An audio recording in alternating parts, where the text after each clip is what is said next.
News first ಆಯೋಜಿಸ್ತಾ ಇರುವ ಕರ್ನಾಟಕದ ಅತಿ ದೊಡ್ಡ ಇವಿ ಎಕ್ಸ್ಪೋ. ಈಗ RSS ಫಂಡ್ ಬರ್ತಂತ ಹೇಳ್ತೀವಿ. ನೂರಕ್ಕೆ ನೂರು ಮತ್ತೆ ಅಕೌಂಟ್ ಸರಿ. ಈಗ ಅಕೌಂಟ್ ಕೊಡ್ಲೇಬೇಕಲ್ಲ. ಈಗ ಅಕೌಂಟ್ ಕೇಳೋದು ಕೊಟ್ಟದ್ನಾಗ ಗೊತ್ತಾಗುತ್ತೆ ಯಾರು ಬಂತ, ಎಲ್ಲಿಂದ ಬಂತು, ಏನ್ ಬಂತು ಅನ್ನೋದು ಫಸ್ಟ್ ಅವ್ರ ಮೇಲೆ ಆಗ್ಬೇಕು. ಯಾಕಂತಂದ್ರೆ ಅವ್ರ ಆಫೀಸ್ ಅವ್ರು ಇಲ್ಲಿಂದ ಬಂತು ದೇಣಿಗೆ ಕೊಡ್ಬೇಕಲ್ಲ ಅಕೌಂಟು.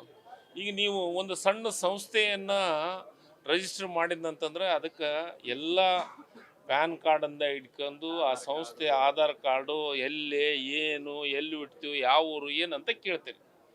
RSSಗೆ ಯಾಕೆ ಕೇಳಬಾರ್ದು? ಪ್ರಿಯಾಂಕ್ ಅವ್ರು ಕೇಳಿದ್ರೆ ತಪ್ಪೇನಿಲ್ಲ. ಅದು ಅಕೌಂಟ್ ಕೊಡಲೇಬೇಕು.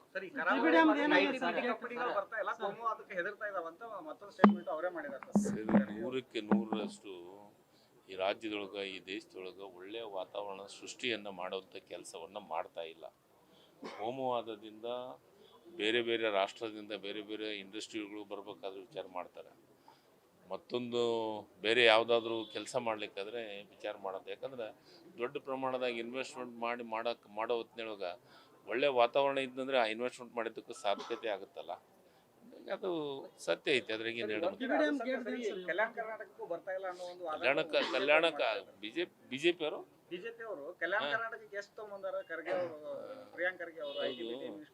ತಾವಿದ್ರಲ್ಲ ಎಷ್ಟು ತಂದ್ರ ಆಯ್ತು ಸರ್. ಆಯ್ತು, ಪ್ರಿಯಾಂಕರ್ದ ಅಷ್ಟ ಐತನ್ನು ಜವಾಬ್ದಾರಿ. ಹಿಂದಿನ ಸರ್ಕಾರ ಇತ್ತಲ್ಲ 10 ವರ್ಷನ 15 ವರ್ಷ ಸರ್ಕಾರ ಮಾಡಿದ್ರಲ್ಲ. ಹೈದ್ರಾಬಾದ್ ಕರ್ನಾಟಕ ಭಾಗದಾಗ ಏನು ತಂದಾರ? ಹೈದ್ರಾಬಾದ್ ಕರ್ನಾಟಕದ ಬಗ್ಗೆ ಮಾತಾಡೋಕೆ ಯಾವ ನೈತಿಕ ಹಕ್ಕು ಐತಿ ಬಿಜೆಪಿ ಅವರಿಗೆ? ನಾವು ಮಾತಾಡೋಕೆ ಹಕ್ಕು ಐತಿ. Article 371J ತಂದಿದ್ದೀವಿ. ವರ್ಷಕ್ಕೆ 5,000 ಕೋಟಿ ಕೊಡ್ತಾ ಇದ್ದೀವಿ. ಆರ್ಟಿಕಲ್ 371J ಕೊಡೋಕ್ಕಾಗಲ್ಲ ಅಂತ ಹೇಳಿದಂಥವ್ರು ಹೈದ್ರಾಬಾದ್ ಕರ್ನಾಟಕದ ಬಗ್ಗೆ ಮಾತಾಡೋಕ್ಕೆ ಯಾವ ನೈತಿಕ ಹಕ್ಕೂ ಇಲ್ಲ. ಯಾಕಂತಂದ್ರೆ ಅವತ್ತ ಇದೇ ಬಿಜೆಪಿ ಅವರು, ಇದೇ LK ಅಡ್ವಾಣಿ ಅವರು ಇಲ್ಲಿ ಆರ್ಟಿಕಲ್ 371J ಕೊಡೋಕ್ಕಾಗಲ್ಲ ಅಂತಾನೆ ಹೇಳಿದ್ರು. ಯಾವ ಮುಖ ಇಟ್ಕೊಂಡು ಈ ಭಾಗದ ಬಗ್ಗೆ ಮಾತಾಡಕ್ಕೆ ಇವರಿಗೆ ಯಾವ ನೈತಿಕ ಹಕ್ಕು ಇಲ್ಲ ಸರ್. ಈ ಮಂತು ಎಂಡ್ ಅನ್ನೋದ್ರಾಗೆ ಒಂದು 10 ಗೇಟ್ಗಳು ಕಂಪ್ಲೀಟ್ ಆಗ್ತಾವು ಅಂತ ನನಗಿದ್ದ ಮಾಹಿತಿ. ನಾನು ಈ ಒಂದು ಲಾಸ್ಟ್ ವೀಕ್ನೊಳಗೆ ಭೇಟಿಯನ್ನು ಕೊಡ್ತೀನಿ.